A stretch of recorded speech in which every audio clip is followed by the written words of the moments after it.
Development and Planning Service Committee for the last meeting for today. We've already had the invocation and pledge, and there's 2 commissioners, committee members present. Got before you the minutes for approval. To accept, please. All right, so moved. The agenda, any changes to the agenda? It was ready for your approval, Mr. Chairman. Okay, thank you, sir. Moving right into new business, item A1. Slaughter. Thank you, sir. This one I have for you is a construction contract with R.D. Brown Contractors. This is for the Martinez Park grading and wall construction project. Last month, Commission approved all the playground equipment. Once we had that approval to purchase the equipment, we then put out the grading and retaining walls needed to install that equipment.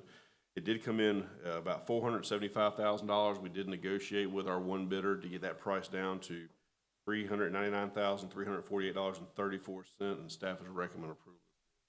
That'll be the last one for this project, and this will be a complete project after all this work's done. Define appurtenances. Appurtenances, so I would say on here, handrails, those would be appurtenances in this one. Got retaining walls, so that wouldn't be part of it. William, any other appurtenances you can think of that were in that project? I think it was the handrails for the most part.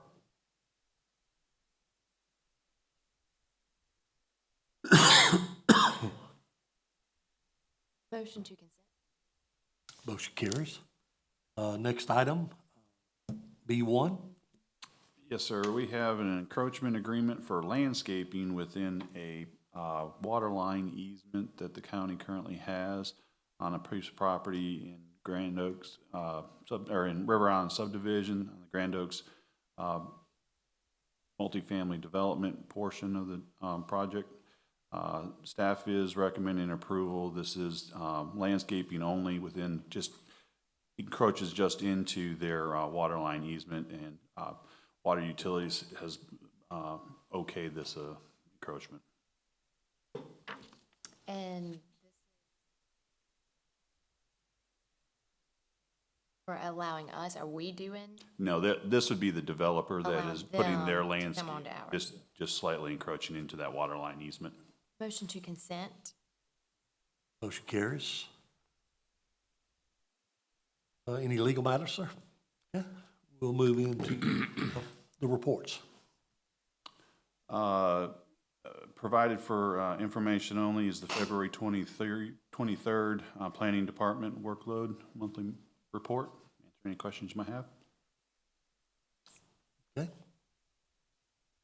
Also for your information is the January 23 Plan Review workload monthly report, and answer any questions you might have about that.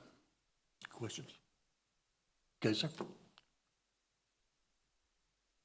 Item 2A, the Development Services Division monthly report. Yes, so the first item we have is that, for information only, no action is required, is that February 22 monthly report. A copy of that's attached for your information. Bad answer. Questions? Okay, sir. The second one would be the financial report for March 20. Copy of that is attached for your information. Questions? Sure. Yes, sir. Last one we have is temporary event alcohol permits. Copy of that is attached for your information. Questions? Okay, thank y'all.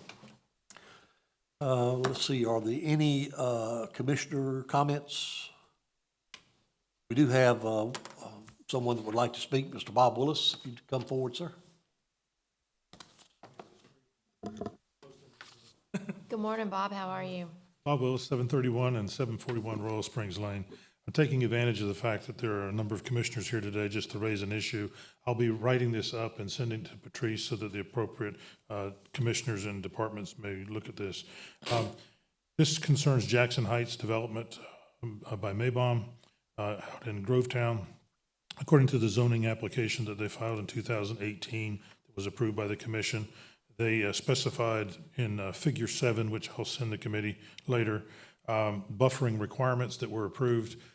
Briefly, they had said that they would put a 6-foot privacy fence between that entire development and the existing suburb that we have large acre lots, I meant to say.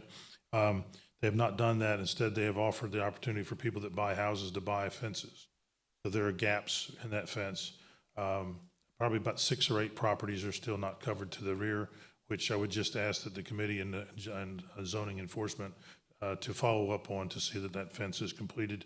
Also, they committed to a number of buffering plants and berms. They haven't complied completely with that either.